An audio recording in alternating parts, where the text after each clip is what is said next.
Him we proclaim, admonishing everyone and teaching everyone with all wisdom, so that we may present everyone mature in Christ. These are the words of the Apostle Paul, sent by Jesus to make mature disciples for Jesus. The Group Chat Podcast exists to make disciples who love Jesus, His church, and His world. Welcome.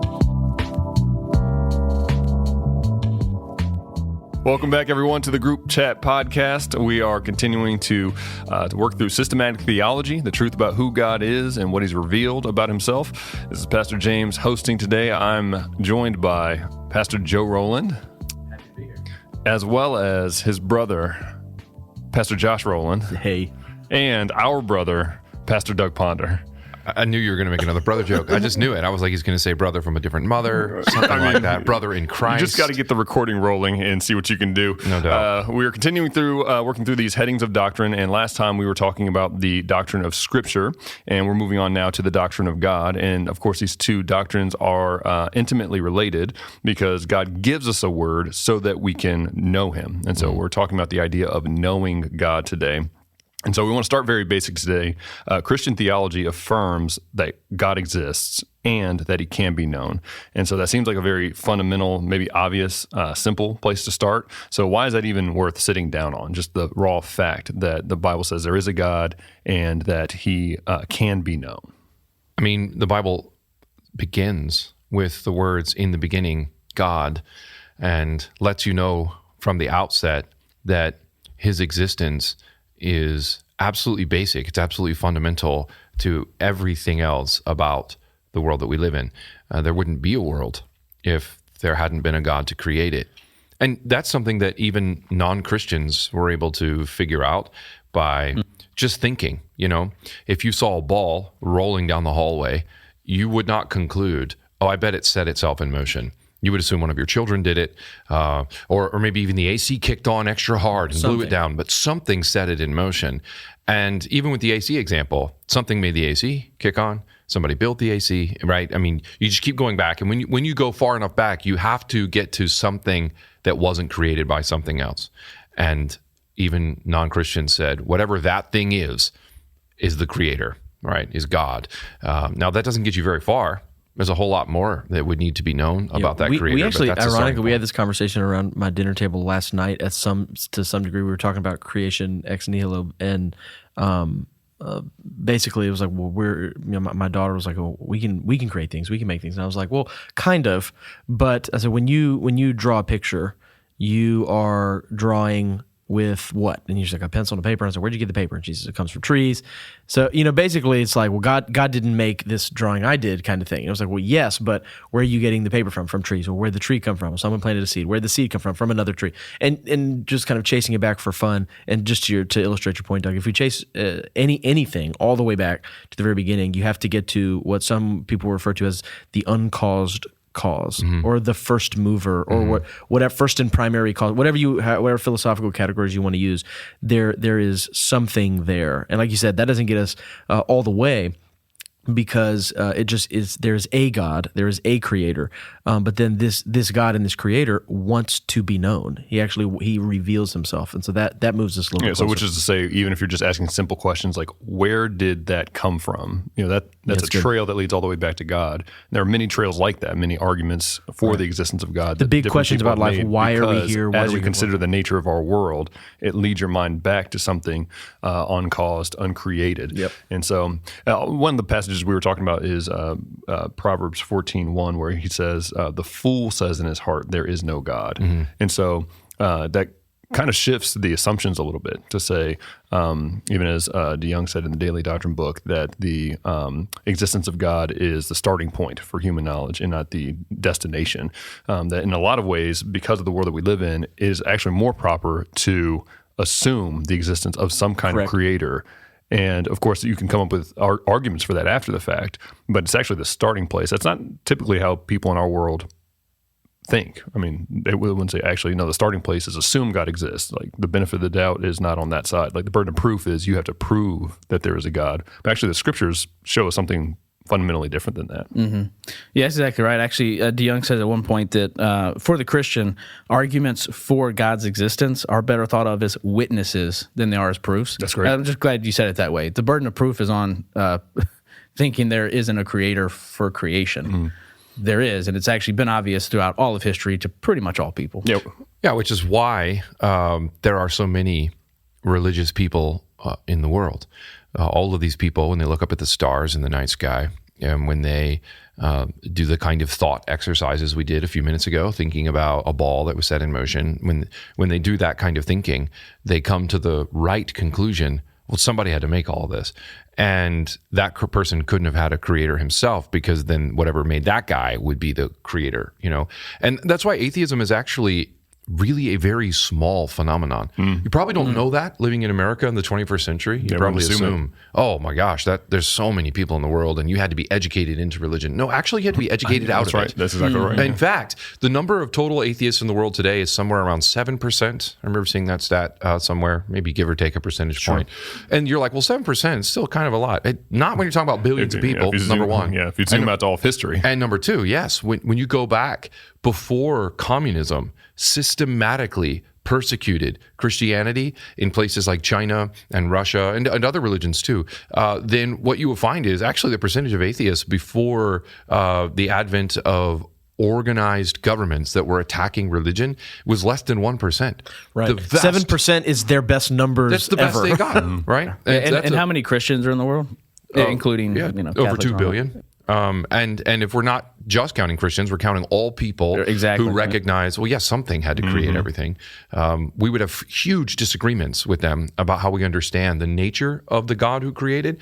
But the fact that someone created is honestly a basic starting assumption, and it's the right starting assumption. Yeah, so this has implications for the person who says that they don't believe in the existence of God in terms of the arguments and the realities that they have to deal with. But in terms of the Christian's posture, Joe, you were saying, you were making a wonderful observation about what this means about the Christian's posture in terms of assuming the center. Can you unpack that?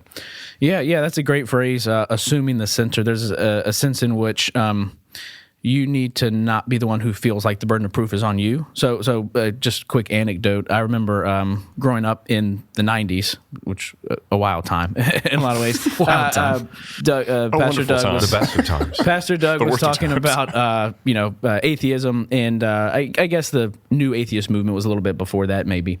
Richard Dawkins, it's late 90s, early Hitchens, 2000s. Something like that. And I remember growing up in elementary school, high school, and so on, thinking, how am I gonna be a Christian and not be weird and prove this, and everybody else, like they're the ones that make sense.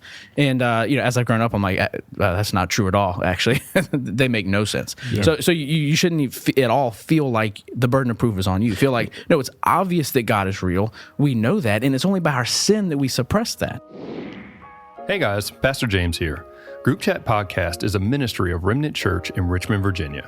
Remnant Church recently launched our 1 million in 1 year campaign to fund the purchase of properties that will serve as ministry space, a third location for worship, as well as classrooms for New City Academy. If you are a member of Remnant Church, remember to be praying about how to dig deep and joyfully and sacrificially give to the 1 million in 1 year campaign. Even if you aren't a member, if you have benefited from the Group Chat Podcast or have been blessed by the ministry of Remnant Church, consider partnering with us by contributing to the 1 million in 1 year campaign. To find out more, check out some videos of what God has been doing in our midst, and to make your pledge, click on the link in the show notes. Well, that's what I was just about to say, Joe. Romans 1, to your point, says that what can be known about God can clearly be seen in nature, and that we, all of us, naturally suppress that truth in unrighteousness. But that means, this is great evangelistic, actually, import to this kind of conversation, because that means when you're sharing the gospel with someone, and you're like, I have to prove this, I have to get this argument, airtight, it has to be, well, that's all good, those are good instincts. But at the end of the day, they actually know deep down that there is a God. That's what's happening there, is that the person you're talking to who says there is no God, one, is a fool, the Bible says, so that you don't have to, in a sense, you don't have to answer him according to his folly, right? But then the Proverbs goes on to say, but also answer him according to his folly. You don't have to chase every rabbit. You don't have to tie up every single loose end. You don't have to have an airtight argument. That person is suppressing the truth in unrighteousness. So your job is actually to present the truth in front of them, the light that will break through the darkness, and then that will set them free, Jesus said. And so it's like you said, assuming the center, just saying, no, you know this is, as weird as that, I almost went Darth Vader. That's probably not a good way to go. It's like, search your feelings, know it to be true kind of thing. But that is what we're talking about. C.S. Lewis has a great little bit in It's probably mere Christianity, but honestly can't remember where he says it. But he says, he's reflecting on a time in his life when he would have considered himself to be an atheist. And he says, I was at that time living like so many atheists in a whirl of contradictions. Oh, yeah. I maintained that God did not exist. I was also very angry with God for not existing, and I was equally angry with him for creating a world. So to be mad at a God that you don't believe exists, but then also to maintain this contradiction of, I don't think you exist, but also I'm angry with a thing that doesn't, you see what I'm saying? Like he's pointing out, that was my life, and that's the life of so many people, because at some level, because God made them, and because they're made in his image, because they live in a world that's constantly pointing to him, as Psalm 19 says, the heavens declare the glory of God, the skies proclaim the work of his hands, day after day they pour out speech, night after night they reveal knowledge, there is no words, and yet their voice is heard, it goes out to the end of the earth, and so they're living in a world that's constantly speaking to the fact of a creator, and yet they're suppressing that because they don't want it to be true. Right. They're angry with him for having created It'd be the like world. a person if you were in a, like, say you lived in an apartment and the people beside you were throwing a party and you were plugging your ears and you're like, I'm not listening. They're not throwing a party. Exactly. But you're denying what's obviously happening because it's bothering you, it's frustrating you, but it's very clearly happening and you have to deal with it. That's why it's interesting that when the Psalm says, the fool says in his heart there's no God, it doesn't mean foolish in just like dumb, like the low IQ person says that. It means foolish in terms of blinded. So you were saying a second ago, what you're doing when you're assuming the center and evangelizing outwardly is trying to shine light in the darkness, which is exactly what Christ does for us. Yeah, and all this is compounded by the fact that God is a person who gives us a word.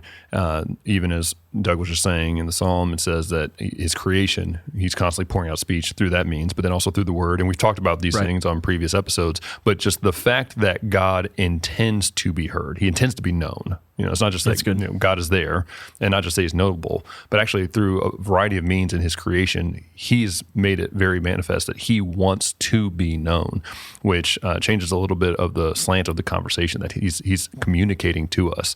If there's a letter on my desk that is, addressed from God, P.O. Box Heaven, that changes the whole conversation on it will, in a way that we'll talk about in a little bit, even just like the humility of what does it mean to receive a word from God. That's good. And acknowledge that he's there according to his word and his world. So an important facet of this conversation is that if God's there and he can't be known, one of the glories of one of the technologies we've been enjoying recently is VidAngel, where you can filter out different movies. So if there's a movie that's just pretty good but has maybe one or two little objectionable parts, you can just click on it and it'll skip right over a scene or mute out a word. And so we recently watched the J.J. Abrams Star Trek movie with our kids, and they were trying to figure out what was going on with Spock was gripping this dude's head. I was like, that's called a Vulcan mind meld. You can beam straight into that guy's head, know his thoughts, know his feelings. Sounds like a wrestling move. Yeah, something like that. That's the other joint, right? Doesn't he grip the shoulder? It's like the Vulcan grip. The Vulcan grip. Yeah, so close, Joe. We'll watch the movie Our together families later. watch different things. And so, but that's not the kind of knowledge that we have of God. It's not just a straight download like Doug was saying in the Matrix. You just jack in, get the port in the back of your head, and there's an immediate download of knowledge of God. He reveals himself through a word. Yep. And so one of the things that introduces is the questions of human language, the limitations around human language. So maybe without going full word nerd, what does it mean for our language about God to be analogical? It's a word that folks in our church would have bumped into in the reading. What does it mean that our language for God to be analogical? And what are some opportunities and limitations that come with that? Yeah, that's probably a word most people have not encountered before. At least that form of the word. But we know the word analogy. Right. An analogy is when you're comparing two things so that you can understand them. And yeah, there was a great debate throughout church history about the words of the Bible and how they speak to us. So when the Bible says that God is love, what does that word love mean? Does it mean exactly the experience of love that we have? Exactly that? So that I say that I love my wife, and if I want to understand what it means when God says that he loves me, does he love me exactly like I love my wife? Is that exactly the same thing? And there were some who said yes, but That's not the majority testimony of Christians throughout the scriptures, throughout history who've studied the scriptures and thought about this. That would be a common view, I think, that a lot of Christians would hold. The fancy word for it is univocal, which means that whenever a word in the Bible is used, it's used in exactly the same way that we would use that word. Yeah, univocal, one word. Right. Yeah. But that is not accurate because God is not exactly like us. Right? We are like him in some ways and unlike him in other ways. And so when the Bible says God is Father, when it says God is love, God is holy, there's enough overlap that we can understand those things by analogy, right? Analogical speech. But it's not exact, so that we would never say, God's a father in exactly the same way that I'm a father.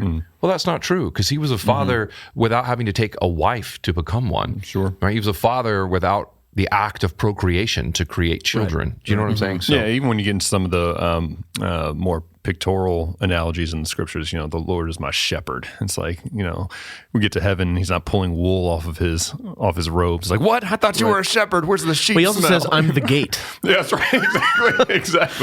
Exactly. So there's a sense in which, there are these pictures that are used throughout the scriptures to give us a sense of what God is like. In terms of opportunity, that's wonderful because, especially as people wade through headings of doctrine or systematic theology, you can get into some big, broad, very philosophical categories that seem just inaccessible.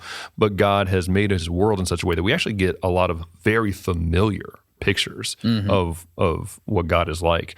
And so, just the idea of father is something that a 4-year-old can get, and they are intimately equated with what a father is like to them and what it means to have a father, and to try to draw that connection between an earthly father and this God that we have in heaven is a rich opportunity with a very familiar category. The same thing with God as shepherd and God as king and all the rest. And so there's a tremendous opportunity. just to give an example from the Bible that ties back into what we were talking about in the last question with, the Creator's existence being, a self-attesting reality that everybody knows at some level. There's a verse in Hebrews chapter 3, verse 4, that says, "Now every house is built by someone, but the builder of everything is God."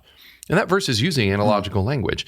And it's doing it to point out everything you see that's been built, somebody built it. And then it says, and God is the builder of everything. But think about it just for a second. He didn't build the world in exactly the same way I build a house, as you pointed out with the drawing illustration with your daughter. He didn't have to go get lumber from somewhere, dirt, dust particles. He spoke, and those things came to existence. So did he build it? Yes. Do I build things in the same way that God does? No.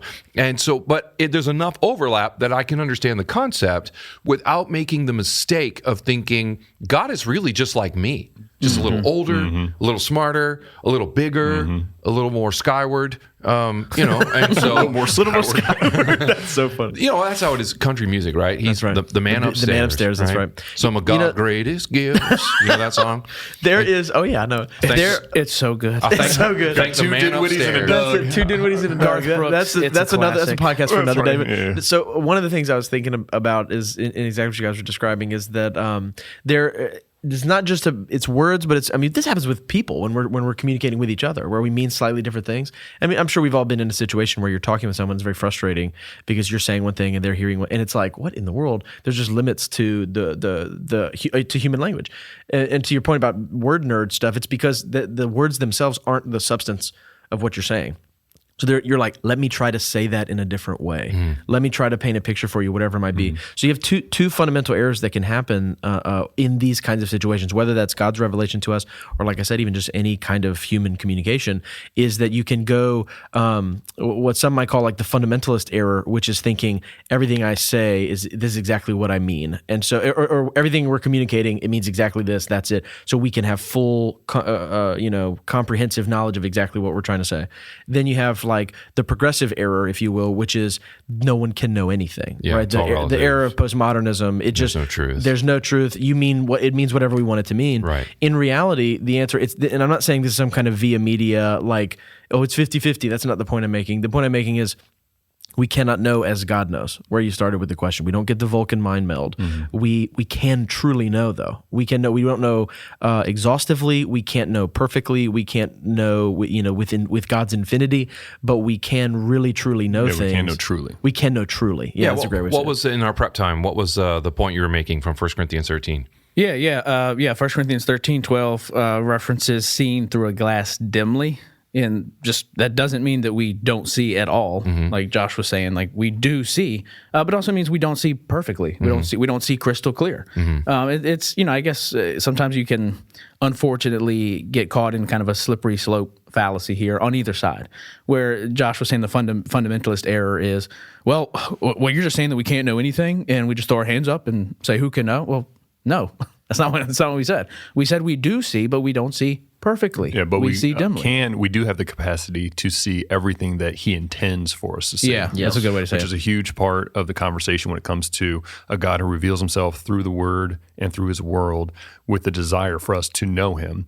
He's an infinite God, and who can fathom the depths, right? But at the end of the day, there are things that he does want us to know about him so that we can relate to him, live rightly in his world, and the things that we need for that, he has given us in a way that we actually can receive through human language, through analogy, and all these things. And analogies are actually the vehicle that carries that meaning better than like always direct. It doesn't mean I'm negating propositional truth. Or at least better to us. To us, there you go. I can't remember if I said this in another episode, but when Calvin was talking about the scriptures, he was answering a critic in his day who said, when I read this book, it doesn't feel divine to me. Like it seems like the God who made the universe should be able to do a little better than this, which is outrageously arrogant. And when you think about the beauty and of the scriptures, the clarity of the scriptures, the truthfulness of the scriptures, it's an insane comment to make. But Calvin's response was awesome. He said, that's because God, when he speaks to us, is lisping like we would when we speak to a baby.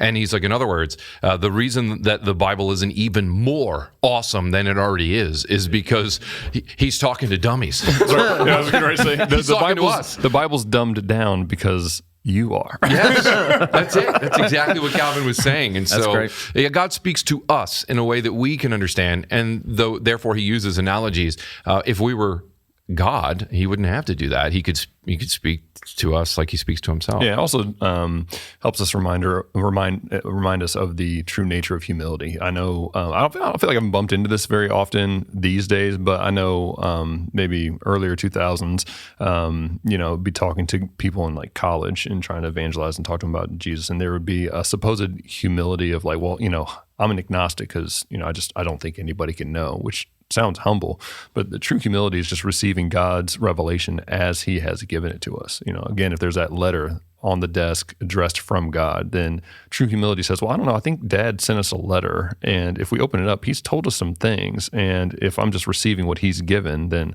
actually I think we can know some things about him. And so it kind of nukes that ruse of humility that just kind of, which is really more apathy, that relates back to the Proverbs 14, relates back to Romans 1. It's like, I don't know if it is humble to say, you just don't want to deal with that. I don't know if you want to know. Yeah. And so that's helpful as we engage in those conversations. Well, at the very end of the conversation here, the unity and the spirituality of God are fundamental aspects of knowing God. When we go to the scriptures to find out what God is like, we find out that God is one. You have that in the great Old Testament statement of faith, Deuteronomy 6, that he's a unity, he is one, but also that God is spirit. John 4:24, Jesus says that God is spirit. And so maybe just to wrap up our conversation, what does it mean that God is one and God is spirit, and why does that matter for God's character, for what he's like, for how we deal with him, for life in this world? Why do those things matter? Yeah, in a few episodes, we're going to jump into some of the more specific attributes of God, but the unity piece, that God is one, I think it matters a lot because it means he doesn't have a bunch of parts that are like competing with each other. And so that idea that it's like, God is love, and therefore, he doesn't punish sin. It's like it just pitting parts of God again. It pits God's grace against God's justice or whatever it might be, and that's not what God is like. And so he doesn't wake up one day and feel more just, and wake up another day and feel more gracious. He's always all of these things all the way, because he's unified. You can't pit the parts against one another because there are no parts. That's no exactly parts right. and passions. And there's a great quote, I think I've used it in a sermon before, by a woman named Joy Davidman, who married C.S. Lewis right before the end of her life. She got cancer shortly thereafter. But she was talking about how huge this concept was at the time when it was first given. It's still significant for all the reasons that you just mentioned, Josh. But at the time when it was first given, if people believed in a creator, it wasn't a single God who is not composed of parts. It was multiple gods, and they all kind of had different things that they wanted and different things that they cared about. Right, fertility God. Right. So she's got this great quote. She quotes Deuteronomy 6:4. Hear, O Israel, the Lord our God, the Lord is one. And then she says, what a surprise. What an incredible thing to say. For everyone knew that the universe was a wild and chaotic thing, a jungle of warring powers, wind against water, sun against moon, male against female, life against death.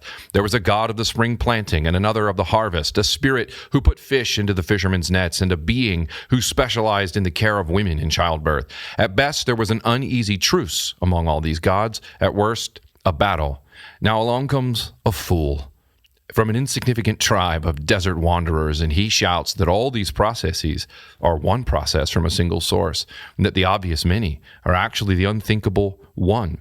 It was the greatest discovery ever made. For the old, she says, the belief in one God slew a host of horrors, malign storm demons, evil jinn of sickness, blighters of the harvest, unholy tyrants over life and death. Belief in God destroyed the fetishes, the totems, the beast-headed bullies of old time. It laid the axe to the sacred trees watered by the blood of virgins. It smashed the child-eating furnaces of Moloch and toppled the gem-crusted statues of the peevish divinities half-heartedly served by Greece and Rome. Let's go. For the old gods fought among themselves. They loved and hated without reason. They demanded unspeakable bribes and meaningless flatteries. And while they were worshipped, a moral law was impossible, for what pleased one deity would offend another. And then came the knowledge of God.